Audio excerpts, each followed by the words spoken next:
عندنا أسئلة جديدة النهاردة. ازيك يا سليم؟ ازيك يا ايتل؟ يلا نبدأ. السؤال ده صعب جدا. قولي يا ايتل وربنا يستر. ايه الحاجة اللي بتمشي وتقف لكن ملهاش رجلين؟ لا ده صعب قوي يا ايتل، خلينا افكر. عرفتها، الإجابة هتبقى الساعة. ايه ده يا سليم؟ انت طلعت ذكي جدا. انا بقى هسألك سؤال صعب جدا.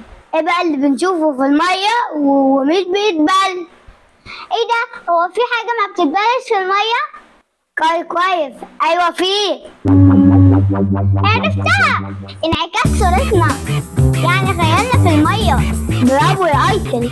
طب تعرف بقى ايه الحاجة اللي انت ممكن تلمسها لكن ما تعرفش تمسكها؟ لا البسها وما امسكهاش. عرفتها، وهو الضغط. برافو يا سليم. قولي لي يا ايتل بقى، ايه الحاجة اللي نعرف نفتحها لكن ما نعرفش نقفلها؟ دي بقى عارفاها يا سليم، هي البيضة. آخر سؤال بقى، ايه الحاجة اللي ممكن نقولها من غير ما نسمعها؟ صعبة أوي، بس بابا قال لي عليها قبل كده، وهي تبقى الفكرة. شاطر. النهاردة عشان جاوبنا الأسئلة صح، بابا جاب لنا هدية حلوة، وهي قولي. باي باي. والله ما شوية نضحك فيهم.